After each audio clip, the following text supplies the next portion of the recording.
اعوذ بالله من الشیطان الرجیم و ننزل من القرآن. الله می فرماید ما روان میکنیم، فرو میاریم از کتاب خود قرآن. ما او چیزی را هو شفاء، که او علاج است، شفا است. برای چی؟ از او افکار، از او عقیده که در سینه های ما است. کدام مریضی، نقصانی که در عقیده و فکر ما موجود باشه، کتاب الله او را علاج میکنه، برای از او شفا هست. و رحمت، ذریعه رحمت است. اگر به این کتاب علاج کردی، مریضی خود دور کردی، نقصانات درونی خود دور کردی، عالی رحمت است. خب برای کی؟ للمؤمنین، برای کسی که باور داره. قرآن کتاب هر کس و ناکس نیست. قرآن کتاب کسی است که به کتاب الله گردن مانده، تصدیق میکنه که کلام الله هست و برای هدایت ما روان شده. ما علاج خود توسط کتاب میتونیم، درون خود صاف کرده میتونیم، درون خود درست کرده میتونیم توسط کتاب الله. خب کی درست میشه؟ اگر در خانه خود بشینم تمام عمر و هر صوبکی دو سپاره، سه سپاره تلاوت قرآن بکنم، شفا شده میتونه؟ شفا نمیشه. وقتی که با قرآن بیشینم که قرآن بدانم که قرآن چی پیام داره، برای ما چی درس میده. ایاک نعبد و ایاک نستعین. دنبال یهود و نصارا برم در دین افراط و تفرید بکنم یا نه؟ اهدنا الصراط المستقیم صراط الذین انعمت علیهم غیر المغضوب علیهم ولا الضالین. رای یهود نباشه که خود برتر میتراشیدن، در دین تفرید میکردن. راه نصارا نباشه که افراط کردن، در دین زیادتی کردن. رای از او نباشه، منعم علیهم، در مسیر از او روان باشم. مسیر از او کیست؟ انبیاء علیهم السلام و بعد از او پیروانش، صدیقین، شهدا، صالحین. منهج سلف که ما میگیم، خیر القرون، صحابه، تابعین، تبع تابعین. و الله قسم دین و خوب میفهمیدن، محبت با دین از ما که زیاد داشتن و راه دین برشان واضح بود. امروز ما تو زیادت از راه از او نکنیم، به نقش قدم از او قدم بگذاریم.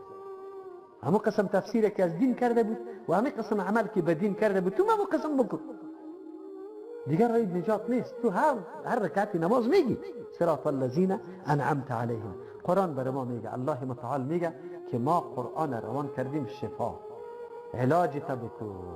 چقدر مریض هستیم، چقدر فکر مفکوری غلط داریم، چقدر. امروز برید از مردم سوال بکنی، با مجرد پایش میلخشه یا پیرانی پیر سید الله. آیا این عقیده داره؟ اگر یک آواز ما با سخی یا پیرانی پیر صاحب یا علی رضی الله عنه یا با یک پیغمبر بکنیم، چند نقصان پیدا کردی. با این عقیده که آواز مرا بلا وسیله، بلا اسباب ظاهری میشنوه. این صفت کامل کیست؟ الله متعال است. تو به مخلوق الله ثابت میکنی.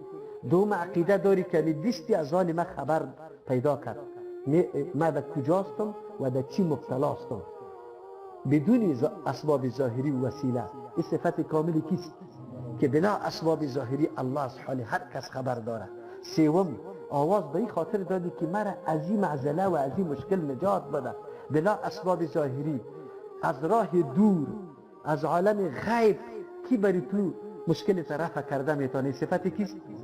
ولی امروز مخلوق ما روزمره مبتلا به این نیست. روزمره و شرکی که قرآن این رد میکنه و شرکی که الله میگه تکاد السماوات یتفطرن، قریب است که آسمان ها بترقه. و انسان الله برای تو عقل و مغز نداده. کی تصرفات از کی است؟ به الله قسم. ما و شما قرآن میخواریم و شاگرد قرآن خود میگیریم، ولی آنقدر دلسوزی را برای خود پیدا کنی، آنقدر دلتان درد بکنه سر یک مسلمان که مبتلا به شرک باشه، نعوذ بالله. برای نجات از او اگر ما اقدام نکردیم، اگر ما تصمیم نگرفتیم، پیش الله مسئول هستیم. الله که کدام نعمت نصیب تو کرده او را باید اموتور نگاه نکنی. اکثر دوستای ما کسایی که بسیار شله می باشه به یک کس میگه نی یا معاش داره، اگر معاش نباشه چرا این قدر زیاد شله است؟ چرا؟ به الله قسم معاش به جز از الله، الله برای ما معاش بده. تمی امو معاش داریم، معاش مادی را ما تمام نداریم، الله برای ما کفاف ما را بکنه، ما را محتاج کسی نکنه. ولی ما را وادار چی میسازه؟ مسئولیت میسازه. در روز قیامت الله متعال از تو سوال میکنه، عقیده پاک از کتاب الله تو فرا گرفتی، کی را با این عقیده آشنا ساختی؟ با کی دعوت دادی؟ دلت سوخت سری عمیت، سری خالت، سری کاکایت، سری برادرت، سری مادرت، سری همسایت، سری یک فرد مسلمانی کلمه گوی که چقدر محبت دین در قلبش بود، آیا تو او را پابندی؟ آشنا ساختی با یه عقیده که قرآن بیان میکرد یا نه؟ از او خاطر یقینا کسی که قرآن به قلبش داخل شود او را آرام نمیگذاره، به انواع مشکلات و مصائب دوچار میشه، مبتلا میشه، اما آرام نمیشینه. چرا نمیشینه؟ این عقیده او را وادار میسازه، این عقیده او را آرام نمیمانه. اون میگه که برو که او مریض است، علاجش بکو با کتاب الله متعال. مریض است، بسیار در حالت سختی قرار داره. دل آدم چقدر درد میکنه که یک مسلمان در یک حالتی بمره که در جان کندن هم میگه که یا پیران پیر صاحب، یا پیران پیر صاحب. الله را فراموش کرده میباشه که از رگ گردن نزدیک است. اللهی که خود میگه ادعونی استجب لکم، از ما بخواهی که من قبول میکنم. ان الذين يستكبرون عن عبادتي سيدخلون جهنم داخل. اینجا عبادت به معنای دعاست. کسی که از دعای ما انکار میکنه، تکبر میکنه، زود است که داخل شود در جهنم در حالی که ذلیل میباشه. خود چطور الله فراموش شود و مخلوق عاجز پناه برده شود در اینطور موقع؟ آیا دل تو درد نداره؟ آیا دل تو نمیسوزه؟ تا دین روز مساعد و معاون و کمک کننده تو بود، پشتیبانی تو بود. الله اکبر. در یک جای درس میگفتم، همون دوست اقارب خود طلب کرده بود، قدر یک مثال جالب داد، بسیار جالب. گفت اگر یکی از خودیه و اقارب ما در شفاخانه باشه چی میکنی؟ کلگی نشسته بود، بچای کاکا، بچای ماما، بچای خاله، بچای عمه، اقارب. و گفتن چی میکنیم؟ گفت ما براتون میگم که هر کدامتون یک چارک میوه میگیری میری در پیش مریض. اونجا به مریض میگی چی نیاز است؟ پیسه؟ خون؟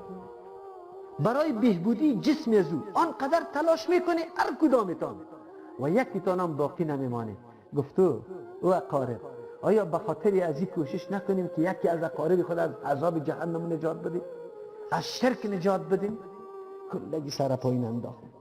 گفت قسم به الله برای چیزی دیگر دعوت ندادیم تانه، صرف به می خاطر دعوت دادیم که از او لذت توحید و یکتاپرستی که از قرآن ما فرا گرفتیم به شما در گوشتان برسانم، در روز قیامت مسئول باشید. اگر شبهه در قلبتان است این مولوی صاحب و این سواد شبهتان.